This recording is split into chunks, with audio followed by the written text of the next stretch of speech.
प्रधानमंत्री गुड़गांव से परिचित हैं, यहाँ पर समय बिताया है और जानते हैं कि आज के दिन गुड़गांव हरियाणा के कोष के अंदर सबसे अधिक राजस्व जमा करने वाला एक जिला है। हरियाणा के अंदर आज के दिन सबसे ज्यादा बिजनेस अगर कहीं हो रहा है। दोस्तों, ये वीडियो जो आप देख रहे हैं ये प्रधानमंत्री नरेंद्र मोदी की एक रैली के दौरान का है। इस रैली के अंदर कितनी खचाखच भीड़ आई हुई है वो आप देख सकते हैं। प्रधानमंत्री नरेंद्र मोदी को सुनने के लिए लोग कितने ज्यादा एक्साइटेड हैं, कितने ज्यादा उत्सुक हैं, वो भी आप इस वीडियो के अंदर देख सकते हैं। अब आखिर में इस वीडियो का मैं जिक्र क्यों कर रही हूं और इस वीडियो से जुड़ी हुई वो कौन सी बात है जो मैं आपको इस वीडियो के अंदर बताऊंगी, तो जरा इस वीडियो को जरा गौर से सुनिएगा, क्योंकि एक से एक चीजें मैं इस वीडियो के अंदर आपको बताने वाली हूं। तो दरअसल देखिए, ये वीडियो जो है वो गुड़गांव के अंदर एक रैली का है। इस रैली के अंदर प्रधानमंत्री नरेंद्र मोदी के साथ जो हरियाणा के अब पूर्व मुख्यमंत्री हो चुके हैं मनोहर लाल खट्टर, वो भी इस दौरान मौजूद थे। और प्रधानमंत्री नरेंद्र मोदी जब अपना संबोधन कर रहे थे इस भारी भरकम भीड़ के अंदर, तो उस दौरान जो है प्रधानमंत्री नरेंद्र मोदी मनोहर लाल खट्टर के साथ के अपने उन दिनों को याद करते हैं जब मनोहर लाल खट्टर उन्हें अपनी बाइक में बिठाकर घुमाया करते थे। कहीं जाना होता था तो वो उनकी प्रधानमंत्री मोदी उनकी बाइक पर पीछे बैठकर जाया करते थे। यानी कहा जाए कि एक दोस्ताना बता रहे थे और कैसे कैसे दिन प्रधानमंत्री नरेंद्र मोदी ने मनोहर लाल खट्टर के साथ देखे, वो सारी चीजें बता रहे थे। सोचिए, जिस रैली के अंदर प्रधानमंत्री नरेंद्र मोदी मनोहर लाल खट्टर की तारीफों के पुल बांधते नहीं थक रहे थे, उसी रैली के अंदर उसी रैली के अगले दिन ही कहा जाए कि प्रधानमंत्री नरेंद्र मोदी या कहे बीजेपी ने मनोहर लाल खट्टर के नीचे से कुर्सी खींच ली। जी हाँ, क्योंकि जिस तरीके से 11 तारीख को जो मनोहर लाल खट्टर थे उनको वो मुख्यमंत्री थे और मुख्यमंत्री के तमाम कामों को प्रधानमंत्री नरेंद्र मोदी गिनवा रहे थे, और अगले ही दिन उन मुख्यमंत्री को हटाकर एक नया चेहरा लाया गया हरियाणा के सीएम के लिए। लेकिन अब हरियाणा के इस नए सीएम को बनाने के पीछे की वो कौन सी वजहें हैं, वो कौन से कारण हैं, वो सब तो मैं आपको बताऊंगी। लेकिन आप जरा ये प्रधानमंत्री नरेंद्र मोदी की उस दौरान की रैली का ये छोटा सा एक वीडियो जरूर सुनिए। और मनोहर लाल जी और मैं बहुत पुराने साथी हैं। दरी पर सोने का जमाना था तब भी साथ काम करते थे। और मनोहर लाल जी के पास एक मोटरसाइकिल रहती थी, तो वो मोटरसाइकिल चलाते थे, मैं पीछे बैठता था, रोहतक से निकलता था और गुरुग्राम आकर के रुकता था। ये हमारा लगातार हरियाणा का भ्रमण मोटरसाइकिल पे हुआ करता था। तो दोस्तों, अभी आपने देखा प्रधानमंत्री नरेंद्र मोदी किस तरीके से मुख्यमंत्री के तारीफों के पुल बांधते नहीं थक रहे थे और कैसे कैसे अपने दिनों को याद कर रहे थे। लेकिन जो हरियाणा के पूर्व मुख्यमंत्री मनोहर लाल खट्टर हैं, आखिर में उनको हटाने की क्या वजह रही? जब ये सरकार अपना कार्यकाल पूरा करने जा रही थी, अगले कुछ महीनों के अंदर चुनाव होने वाले थे, तो आखिर में बीजेपी पार्टी को ऐसी कौन सी जल्दबाजी थी कि जो मनोहर लाल खट्टर हैं उनको हटाना पड़ गया? क्या ये एंटी इनकम्बेंसी जो मनोहर लाल खट्टर को लेकर कही जा रही थी उसको दूर करने की बात थी, या फिर बीजेपी की इसके अंदर कोई नई चाल थी? इन सब चीजों के बारे में मैं आपको एक के बाद एक चीजें बताऊंगी कि क्यों जो मनोहर लाल खट्टर है उनको हटाकर नया सीएम बनाया गया। तो देखिए, सबसे बड़ी बात मनोहर लाल खट्टर को लेकर कही जा रही है वो ये है एंटी इनकम्बेंसी। एंटी इनकम्बेंसी किन किन कारणों से थी वो जरा आप गौर से सुनिए। ये कहा जा रहा है कि जिस तरीके से पिछले कुछ समय से हरियाणा के अंदर जाट आंदोलन एक प्रमुखता के साथ उभरा, वहीं पहलवानों का आंदोलन जो है वो भी आपने देखा किस तरीके से पहलवान सड़कों पर आ गए थे। दिल्ली के अंदर एक छोटी सी जगह पर कई महीनों तक एक टेंट लगाकर रहने को मजबूर हो गए थे, वो मुद्दा। और सबसे बड़ी चीज राम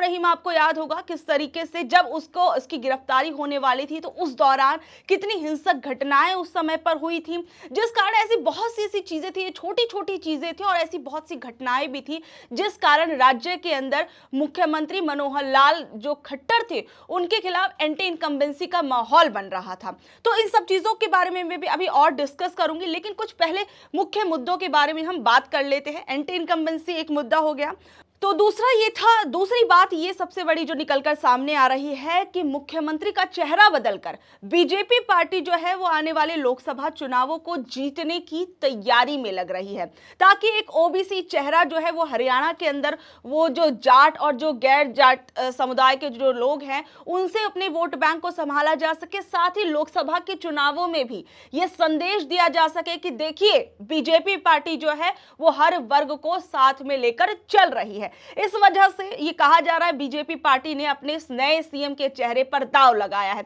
उससे पहले आपको याद होगा कि किस तरीके से जो बीजेपी पार्टी है उसने ये अपनी जो ये कहा जाए कि ये एक्सपेरिमेंट जो है वो पहली बार नहीं कर रही है। इससे पहले भी गुजरात के अंदर, उत्तराखंड के अंदर, इन दोनों राज्य के अंदर भी हमने देखा था किस तरीके से बीजेपी पार्टी ने अंत में जाकर सीएम के चेहरे बदल दिए। जो विजय रूपाणी गुजरात के अंदर थे उनको सीएम पद से उस वक्त हटा दिया गया। उत्तराखंड के अंदर जो तीरथ सिंह रावत जो थे उनको हटा दिया गया। तो यानी ये जो नई ये एक्सपेरिमेंट जो है बीजेपी कई राज्यों के अंदर कर चुकी है और उसका फायदा भी कहीं ना कहीं बीजेपी पार्टी को मिला है। तो वैसी ही चीज जो है वही एक्सपेरिमेंट जो है वो बीजेपी पार्टी इन हरियाणा के अंदर भी करने की कोशिश कर रही है। साथ ही साथ में देखिए एक सबसे बड़ी चीज, एक सबसे बड़ा जो एक वो निकल कर आ रहा है, एक ऐसा सर्वे था जो बीजेपी पार्टी ने हरियाणा के अंदर कराया था और उस सर्वे के बाद कहीं ना कहीं जो बीजेपी का आला कमान है वो सतर्क हुआ और उस सर्वे के बाद ये बीजेपी पार्टी को ये एहसास होने लगा कि अगर हम मुख्यमंत्री मनोहर लाल खट्टर या कहे पूर्व मुख्यमंत्री मनोहर लाल खट्टर के चेहरे पर अगर आने वाला लोकसभा चुनाव लड़ेंगे तो इसका एक बहुत बड़ा नुकसान हमें हो सकता है। इसी वजह से जो बीजेपी पार्टी थी उसने,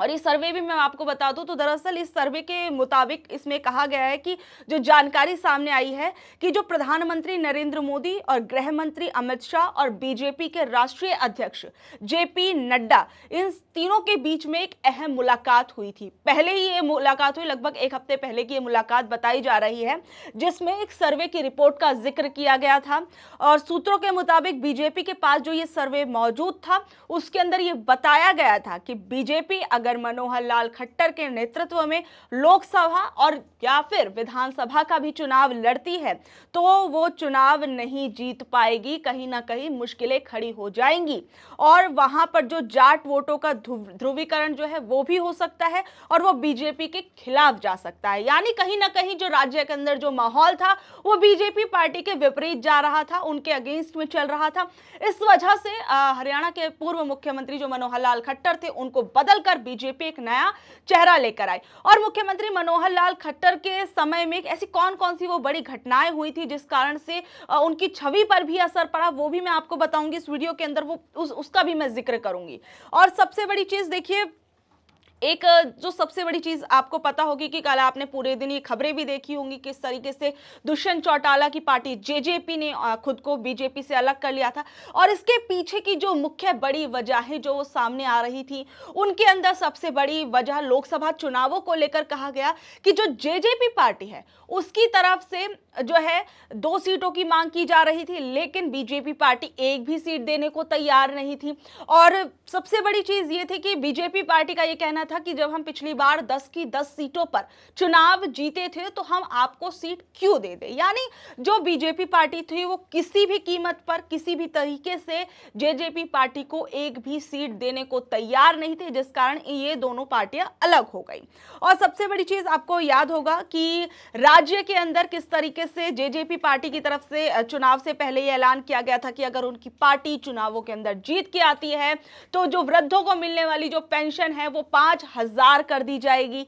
और माफ कीजिएगा 5,100 कर दी जाएगी। और जनवरी के अंदर जो बीजेपी पार्टी थी उसने पेंशन की जो रकम थी वो बढ़ाई तो, लेकिन फिर भी वो 3,000 के करीब कर दी, जिस कारण जो जेजेपी पार्टी थी उसने अपने आप को बीजेपी पार्टी के साथ रहना ठीक नहीं समझा। इस वजह से उसने खुद को अलग कर दिया। जो ये बातें सामने आ रही हैं और देखिए जो सबसे बड़ी चीज, एक जो सबसे अहम चीज ये है कि आज जब विधानसभा सत्र, जो विधानसभा के अंदर जब नई सरकार अपना बहुमत साबित करने के लिए पहुंची थी, तो उस दौरान ये आज जो पूर्व मुख्यमंत्री मनोहर लाल खट्टर हैं, उन्होंने ये बात भी कह दी और ये घोषणा कर दी कि वो करनाल विधानसभा से अपना इस्तीफा देंगे और इस्तीफा देने के बाद जो नायाब सिंह है, नायाब सिंह उस सीट पर चुनाव लड़ेंगे और मतलब उनको वो सीट दे दी जाएगी। तो कहीं ना कहीं जैसे कि मैंने आपको कल बताई थी ये बात कि जो केंद्रीय नेतृत्व है, जो बीजेपी पार्टी जो है वो मनोहर लाल खट्टर को केंद्र की राजनीति में लाना चाहता है और केंद्र के अंदर एक बड़ी जिम्मेदारी देने की सोच रहा है। जिस तरीके से शिवराज सिंह चौहान को मध्य प्रदेश के अंदर मुख्यमंत्री पद ना देकर उनको केंद्र के अंदर लाया गया और अभी बीजेपी का प्रत्याशी भी बनाया गया है विदिशा से मध्य प्रदेश के अंदर, ठीक उसी तरीके से मनोहर लाल खट्टर को लेकर भी अब ये अनुमान कहीं ना कहीं साफ होता जा रहा है कि उन्हें केंद्र के अंदर कोई बड़ी जिम्मेदारी दी जा सकती है। तो देखिए, और जैसे कि मैंने आपको बताया, लेकिन जो सबसे बड़ी चीज़ है और सबसे बड़ी बात ये भी है कि कहीं ना कहीं मनोहर लाल खट्टर की छवि जो है वो दिन प्रतिदिन बीजेपी पार्टी की आंखों में खटकने लगी थी और कुछ ऐसे हादसे, कुछ ऐसे इंसिडेंट्स हुए थे जिस कारण मनोहर लाल खट्टर की कुर्सी पर बात आ बनी। क्योंकि देखिए, एक दिन पहले ही मनोहर लाल खट्टर के साथ प्रधानमंत्री नरेंद्र मोदी मंच साझा करते हैं, दोनों एक दूसरे के बगल में बैठे होते हैं और उसके ठीक अगले दिन ही मुख्यमंत्री पद से उनका इस्तीफा दिलाया जाता है और नए मुख्यमंत्री की घोषणा कर दी जाती है। देखिए, कुछ बहुत से ऐसे राज्य के अंदर वो इंसिडेंट्स थे जो मैं आपको बताने वाली हूं, जिसके अंदर देखिए सबसे पहले आपको याद होगा कि किस तरीके से हरियाणा के अंदर जाट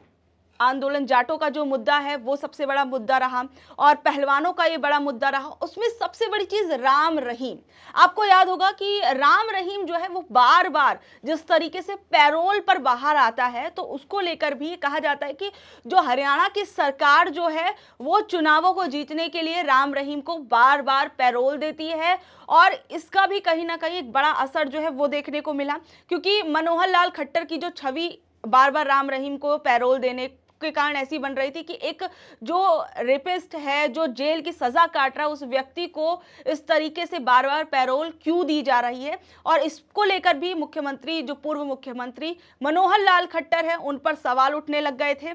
और फिर सबसे बड़ी चीज आपको याद होगा, जो मनोहर लाल खट्टर थे उनका एक वीडियो भी काफी ज्यादा वायरल हुआ था, जब वो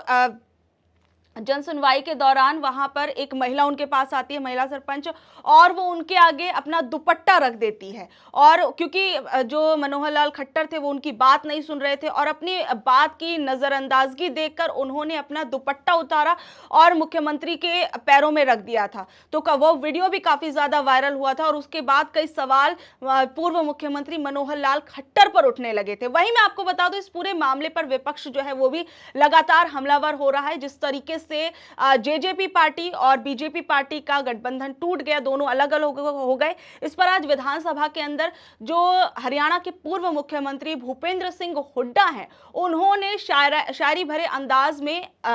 जो बीजेपी सरकार है उस पर निशाना साधा और उन्होंने क्या कुछ कहा विधानसभा के अंदर, जरा मैं आपको वो पढ़ के सुना देती हूं। भूपेंद्र सिंह हुड्डा ने लिखा, मालूम था सबको एक दिन बेवफा यार बदलेंगे, नाटक वही रहेगा किरदार बदलेंगे, तुम सीएम बदलते रहना, हम एक दिन पूरी सरकार बदलेंगे। तो ये आज जो है ये शायरी उन्होंने उसमें विधानसभा के अंदर बोली और एक तीखा हमला बीजेपी सरकार पर बोला। तो कहीं ना कहीं देखिए, जिस तरीके से ये पूरी एंटी इनकम्बेंसी का माहौल बन रहा था और तमाम मुद्दे जिस कारण से जो बीजेपी पार्टी थी वो इनसिक्योर होती हुई नजर आ रही थी आने वाले चुनाव को लेकर, कि कहीं ना कहीं आने वाले चुनावों के अंदर वो उसको अपनी जीत उस तरीके से नहीं दिख रही थी, जिस कारण उन्होंने पूर्व मुख्यमंत्री मनोहर लाल खट्टर का रिप्लेसमेंट ढूंढकर नया मुख्यमंत्री बनाया है। अब आप लोग इस बारे में क्या कुछ कहेंगे? मुख्यमंत्री मनोहर लाल खट्टर को उनके पद से हटाना क्या बीजेपी की कोई नई चाल है या फिर कुछ और आप लोग सोच रहे हैं? नीचे देखे कमेंट बॉक्स में जरूर बताइएगा। धन्यवाद।